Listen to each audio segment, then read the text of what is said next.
Wronged by a noble and labeled the Villainess by the kingdom, Lucina vows to correct the slander and take the crown while she's at it. Revenge is best served by the most powerful person in the country. You make choices by playing as Lucina on her road to redemption. Campaign in town showing the citizens you're not as evil as the tabloids say. Pick your political allies carefully and be on your best behavior until the crown is placed on your head. From there, it's up to the player if they want to clean up their corrupt country or play into the villainess role they were given. To celebrate the second annual Atome Games celebration, which ran from May 4th to the 11th, I apologize, this is late, I played Your Crown is Mine, and I still think you should consider picking it up. I received a review copy of the game for this event. Following the sudden, heated breaking of Lucina's engagement to Duke Edgar, her name is slandered throughout the kingdom in every tabloid, painting her as evil. His new fiancée, Rosalie, is beloved by the kingdom, going from an everyday citizen to winning the heart of a duke with her sweet, caring nature. Phase 1 of Lucina's plan for the crown is to win the favor of the people back, getting 50% popularity to be elevated into power and finishing Act 1. I thought the opening was strong, and I was pulled right into the role of Lucina, feeling her bitterness. I haven't played a game where I started out labeled as a villain, and I feel like it gave me more confidence to play in a stern, cold character, which is highly unusual for me. Typically, I find my characters coming off more like a Rosalie, striving to be a kind-hearted hero. As excited as I was to play the spiteful part, I realized for Act 1 it's not the best strategy. Act 1 of Your Crown is Mine is all about getting people to like you, whether they're nobles or the citizens. Raising your popularity must be done in 36 days and juggled alongside more traditional stats like strength and intelligence. I enjoy the management sim aspect of the game a lot, even if I lost the political campaign on my first playthrough. I got it on my second try once I felt like I understood what the first act was about a little bit more. Both playthroughs were moderately different as I changed my strategy. In my second playthrough, I focused more on raising different relationships, and people who once betrayed me agreed to help me instead.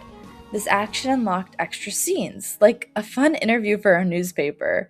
I was really happy with how many choices I had in the first act alone. I could feel the control I had over the story based on 2 playthroughs. Having an interview scene added to the world building, I felt the stress of trying to get enough popularity to win the election and rub it in Duke Edgar's face. With the crown securely on my head, I realized that I still couldn't fully trust the companions I had ended Chapter 1 with. In the first run, one character had betrayed me early on, but the second time I convinced them to help me. Could I really trust them? None of the characters felt like they had Lucina's best interest truly in mind. It was all power grabs and mind games. Even Rosalie reveals that the engagement that ruined Lucina's reputation and life was for political convenience to earn Edgar more popularity. I think each character is well written and hides their true intentions very well. Perfect for a game about running a kingdom that could be on the brink of war depending on player choices. It made me consider my options carefully, especially since there are several bad ends in this game.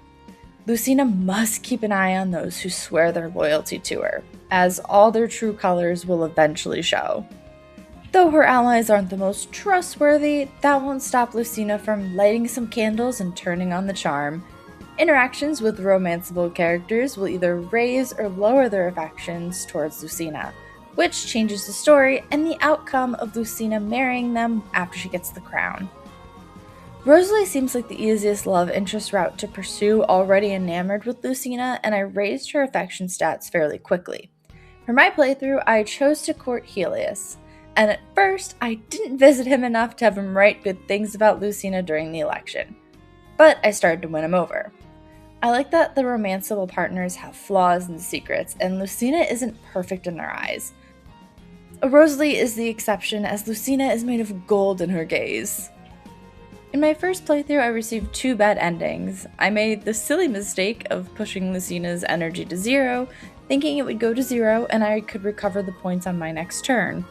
It gave me a bad ending, I didn't lose though. Instead, I was given a choice that surprised me. I could rewind time and reset the day to avoid this energy error. Throughout the game, mentions of this new energy called Condentia energy are woven into the narrative. There isn't much known about Condentia energy, but it sounds too good to be true. Clean and renewable, coming from an outside country, the citizens are wary of it and the factory that's being built. What no one knows is it can give someone the ability to jump through time, but it will damage the world to achieve this miracle. At first, I thought this was just a mechanic to make the game a little easier. I performed the time jump. When I still ultimately lost Lucina the crown, a character brought the function up to Lucina within the narrative of the story. When I had Lucina say she would never use that, the game rubbed it in my face that I had already done it once. I was shocked it was keeping count.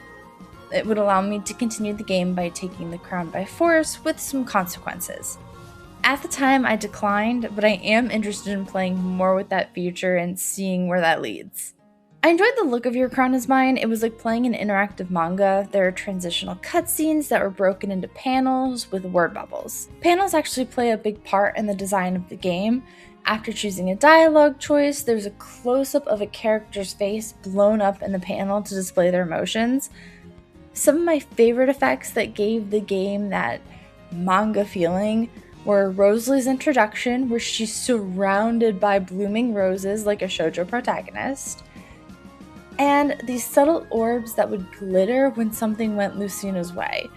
They filled me with the same feeling as a nostalgic manga panel. It just added to the atmosphere. Your Crown Is Mine is a story that continues to unravel with each action the player takes. It will keep you wondering what outcome lies behind the choices you didn't make. This is a game you'll want to play multiple times to unlock all the possibilities. Act 1 is all about earning the crown, while the second act is about not losing it, which may be even harder. I recommend Your Crown Is Mine to anyone who enjoys management sims, visual novels, and stories about deception and revenge. How would you run your kingdom? I hope you enjoyed the show. Thank you for staying seated until the end. To stay up to date and catch the next show the moment the doors open, subscribe. Follow me on any of the socials on screen for behind the scenes and sometimes my inner pre-show thoughts. Consider tipping in popcorn. The link to my blog and coffee are in my bio. Stay whimsical.